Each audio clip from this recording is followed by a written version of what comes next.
Lost in space on the outer limits of humanity's exploration into the galaxy, he's a one-way time traveler involuntarily shifted 500 years into the future, helping the survivors of Earth's self-inflicted apocalypse learn the most important things about being cool.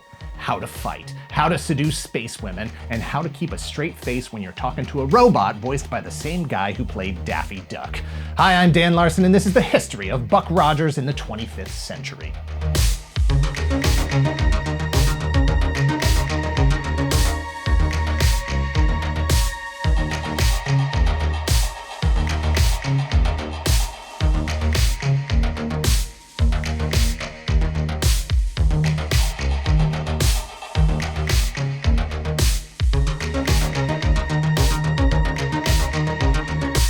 Thank you to Sheath for sponsoring this video. Use promo code TOYGALAXY to get 20% off. This is self-love you deserve. Sheath have changed your underwear. Sheath has 3 individual compartments to keep everything downstairs separate, comfortable, and cool.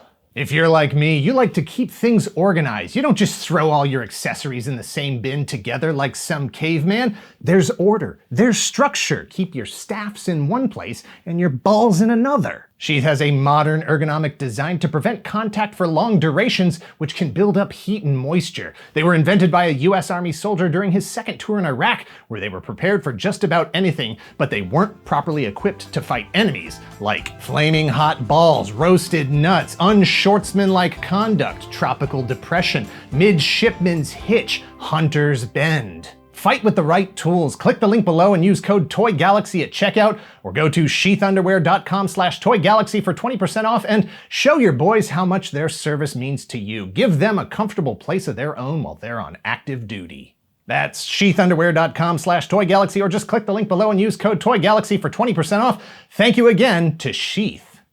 Please note that this video is about the Buck Rogers 1979 movie and subsequent television series. While we will touch on some aspects of the character's overall history, we're focusing on this specific era of its pop culture evolution, because there's enough to talk about with these 3 years as it is without going into detail on the previous 50 years of comics, radio, television, and movies. Buck Rogers in the 25th Century is a 37-episode live-action television series that aired over 2 seasons on US television from 1979 to 1981, a beneficiary of Star Wars hysteria spillover as networks raced to produce anything that had spaceships, space wars, space robots, space princesses, and space fashion. In 1987, Captain William Buck Rogers slipped the surly bonds of Earth as the lone pilot of NASA's last deep space explorer shuttle called Ranger 3. During the flight, he experienced a total failure of his life support system, which bathed him in a perfect mix of coolants, freezing and preserving his body for over 500 years. His ship is recovered and he is reanimated in the year 2491 with the help of future medicine science. That's the good news. But it's also the bad news, because after 500 years, everyone he knows is long dead and gone, and the landscape of the city, planet, and galaxy he left are very different. Over the centuries, inhabitants of Earth have suffered multiple cataclysms, several of their own doing. All of their own doing. Nuclear war, climate destruction, toxic fandoms, mutants dominate abandoned cities. Computerized, artificially intelligent robots have taken control of the weather systems because humans just cannot be trusted.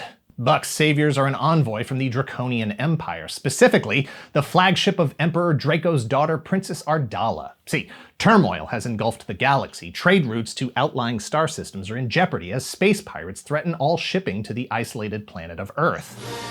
Hoping to resolve the matter, Emperor Draco has dispatched his daughter to settle the conflict, establish peaceful, reliable trade with Earth in exchange for landing rights, and also betray, invade, and conquer all those who attempt to oppose his will. But not if the staff at the Earth Defense Directorate has anything to say about it.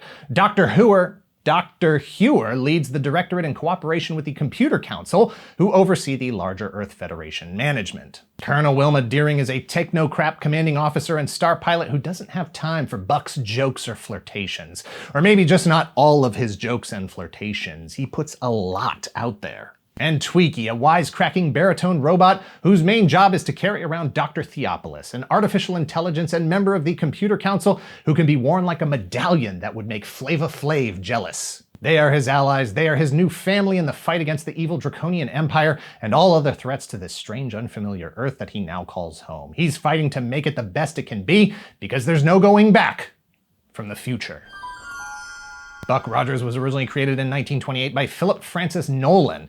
Originally named Anthony Rogers, he appeared in a story called Armageddon 2419 AD, published in the magazine Amazing Stories. He became Buck Rogers when Nolan and John F. Dilley, a newspaper syndicator, along with artist Dick Clackens, adapted the Armageddon 2419 character into what might be the world's first serialized action-adventure comic strip. His popularity resulted in all kinds of media from radio to television and movie serials, as well as inspiring the creation of similar characters like John Carter of Mars, Flash Gordon, and Captain America. Fast forward almost 50 years to the summer of 1977, George Lucas's Star Wars lit Hollywood on fire, prompting every television and movie studio, every comic book publisher, every toy manufacturer to see what they had or what they could get that would appeal to even a fraction of that audience. In 1978, Universal Studios and Glenn A. Larson, no relation, produced Battlestar Galactica, a series Larson had been developing since the 60s after being inspired by the success of Star Trek: The Original Series. That same year, 1978, Universal tested international markets in Japan and Europe with a theatrical release of the 2-hour Battlestar Galactica pilot episode. Its success proved that there was additional value at the box office that they might be overlooking by going straight to TV. Buck Rogers provided valuable name recognition, and unlike Battlestar Galactica, any concerns about legal action from Mr. George Lucas claiming his ideas were stolen would be absurd considering Buck's long-established place in pop culture media. Buck had history, Buck had precedent. Universal originally conceived of Buck Rogers as a series of television movies to be broadcast on NBC. However, in March of 1979, after completing the 2-hour pilot, Universal released it to theaters in the United States based on the international reception of Battlestar Galactica nearly a year before. Written by Glenn Larson and Leslie Stevens, directed by Daniel Haller, Buck Rogers in the 25th Century hit theaters March 30th, 1979. After bringing in $21 million against a budget of $3.5 million, NBC ordered a full season with the theatrical film being cut into a 2-episode pilot and rebroadcast with some minor changes. Buck Rogers inherited a lot from Battlestar Galactica, not surprising since both shows were in production at the same time at the same studio by many of the same creators. Some of the props and costumes used in Galactica would find their way onto the sets of Buck Rogers. In fact, the design of the iconic Earth Federation starfighter was originally conceived by Ralph McQuarrie for Battlestar Galactica. The music for Buck Rogers was composed by Stu Phillips, who had a long and distinguished portfolio of television and movie music going back to the 1960s. He had worked on Gidget, The Monkees, McCloud, The Amazing Spider-Man, and Battlestar Galactica. Buck Rogers was played by Gil Gerard. Glenn Larson had been hoping for Kurt Russell, who had almost won the role of Han Solo. At 28, Kurt was closer to the age Buck Rogers was intended to be at the height of his adventures. That changed when the producers were impressed by then 35-year-old Gerard's audition. Russell didn't really want to do TV, and rather than lose Gerard, who couldn't play younger, they chose to age Buck up to be older. Erin Gray played Wilma Deering, Tim O'Connor was Dr. Hewer, Pamela Hensley played Princess Ardala, Eric Server was the voice of Dr. Theopolis, Felix Silla wore the Twiki suit, while Mel Blanc, the man of 1,000 voices, spoke his words. The Starfighter and Buck Rogers. Okay, Kane, get ready to fight. Meet Kane and the Draconian Marauder. You'll never catch me. Planes need assembly. Each plane and action figure sold separately. There's Twiki. Get the robot. You can pretend he's being chased by Draco, Tiger Man, and the Draconian Guard. Calling Buck Rogers, help! Buck Rogers, Twiki, Draco, and Tiger Man. Each sold separately by Mego. After Buck Rogers in the 25th Century was picked up as a series, some changes were made to both the narrative and the production. Some scenes were removed for timing purposes, others for content. Kane is played by Henry Silva in the pilot, but Michael Ansara takes the role for the series. Tiger Man is killed off in the movie, but survives in the television series. Some of the more adult language is toned down. You can't say on TV. Bigger changes are made to the overall mythology. Earth in general is presented in a brighter light. It's not the isolated, mutant-infested dystopia from the movie. The inner city in the movie is New Chicago on TV. And there are other thriving cities like New Detroit, New Manhattan, and Boston Complex. You can leave the secure areas without risking your life, as Buck does on several occasions. And most importantly, the defense shield around the planet is gone. Season 1 of Buck Rogers was lighter in tone than the pilot movie had established. Viewers didn't seem to mind, but critics did. And that included criticism that was coming from inside the house. Gil Gerard wasn't going to just keep his opinions to himself. He felt personally invested in the character of Buck Rogers and thought that the focus on that title character entitled him to some creative consulting. Gerard wanted to see the series go in a more serious direction, refusing to perform some of the sillier jokes written into the script. Pizza! 15 minutes later. Furthermore, he pressed writers to focus even more on Buck than the other characters. His attitude made for a difficult working environment for the rest of the cast and crew, so much so that writers Ann Collins and Alan Brennert left the show halfway through season 1. The writers weren't happy, Universal wasn't happy, even threatening Gerard with legal action if he didn't get his act together. And in a November 1980 issue of Starlog magazine, Gerard said that he wasn't happy. At the time, he hoped the series didn't make it to season 2 because he wasn't interested in dealing with that nonsense again. But after being delayed 3 months by Screen Actors Guild strike, season 2 did happen and it was rife with changes.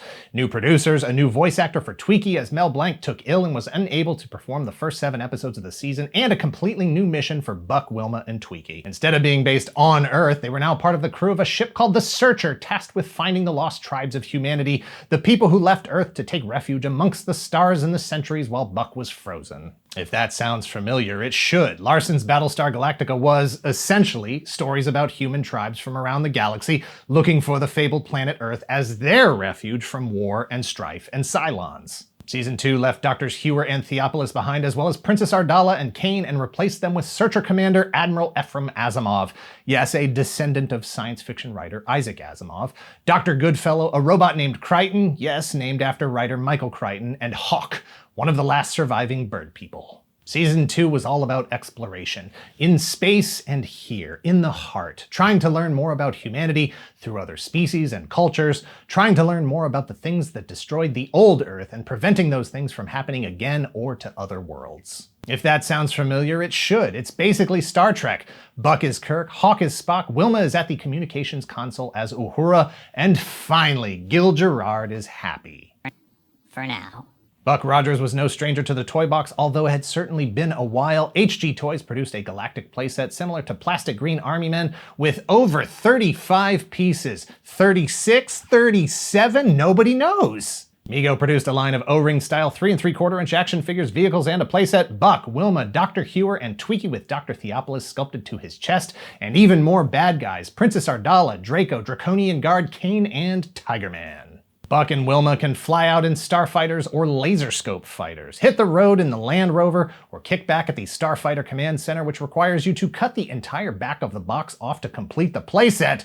Good luck finding that in mint condition. Mego even recycled some products from other lines to supplement Buck Rogers without incurring any new costs. The Star Searcher vehicle is a repurposed Micronauts Star Defender, and they had plans for even more, including a Star Trek Mission to Gamma 4 playset as the Draconian Fortress. Check out pictures of these and other lost Mego Buck Rogers toys over at MegoMuseum.com, link in the description below. Mego also produced a line of 12-inch figures, some of their finest large-scale work. Buck and Twiki, Dr. Hewer, Draco, Kane, Draconian Guard, and Tiger Man. Sorry ladies, no room for dolls in this line of action figures. Remco produced a role-play utility belt set. Corgi released die-cast metal replicas of Buck's Starfighter in 2 different sizes, Dangerous and Dangerous but smaller, as well as the Buck Rogers Space Communicator, which was essentially plastic cans connected by a plastic wire. Buck Rogers returned to bookshelves thanks to Dell Publishing and author Addison E. Steele. The first book was an adaptation of the theatrical film version of the pilot. That was followed by That Man on Beta,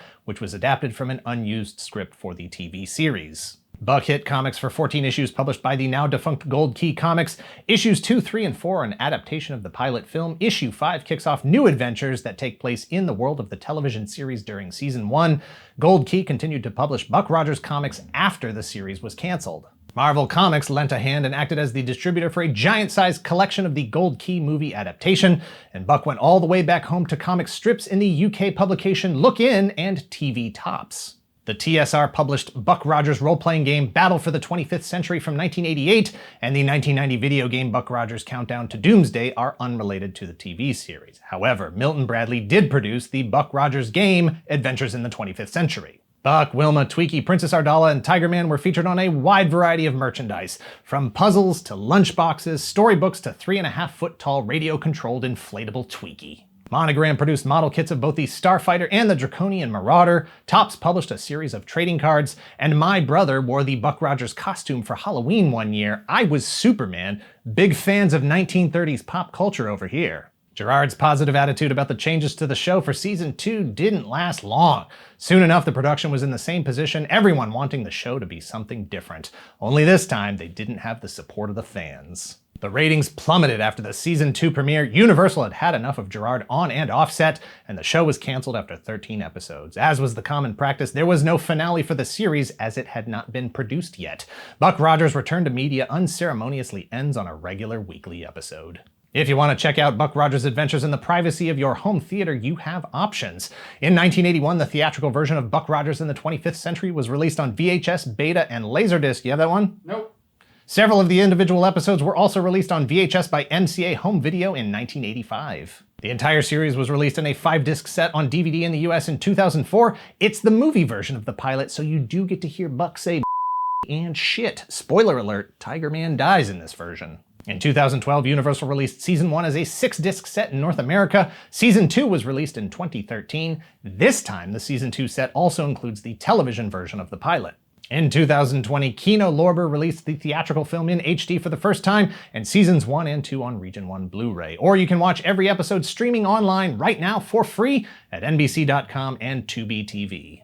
In 2008, The Hollywood Reporter reported that Frank Miller and Odd Lot Entertainment, fresh off their box office bomb The Spirit, were close to a deal with New Image/Millennium, the then rights holders to the Buck Rogers franchise, for a potential movie reboot. However, the underwhelming performance of The Spirit ultimately scuttled the project. The Gil Gerard, Glenn Larson interpretation of the Buck Rogers mythos is unlikely to return. However, in 2011, Zika Toys did revisit the franchise for a line of 8-inch action figures. Every character from the series could have been included, but only Buck and Tiger Man were produced. In 2015, producer Don Murphy attempted a movie adaptation of Buck's first appearance in Armageddon 2419 AD, but that was torpedoed by the Dilly Family Trust, who claimed the rights to the character. It's a gray legal area, as the rights should have become public domain. Murphy attempted to fight their copyright claim in court, going so far as to team up with writer Flint Dilly, heir to the Dilly Family Trust, on the potential Buck Rogers project.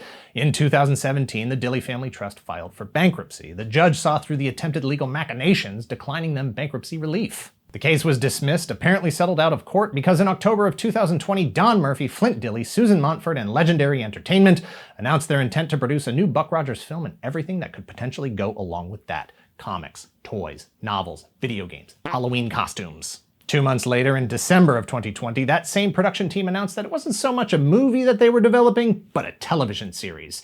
Been down this road before, but this time Brian K. Vaughan was writing, "Gentlemen, you had my curiosity, now you have my attention." In January of 2021, this year, Smokehouse Pictures was announced as a co-executive producer.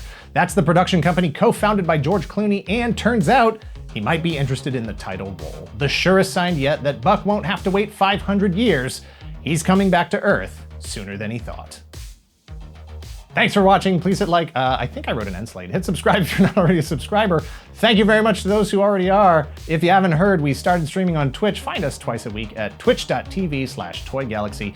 If you're in the position to help the channel grow, please visit our Patreon or become a YouTube channel member. Please share this video and let us know in the comments down below if you know the difference between Buck Rogers and Flash Gordon.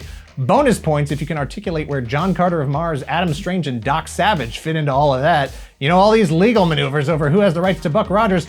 What about Washington Irving? He wrote Rip Van Winkle. That's all Buck Rogers is. Where's Washington Irving's cut? Am I the only one out here looking out for Washington Irving? Cut.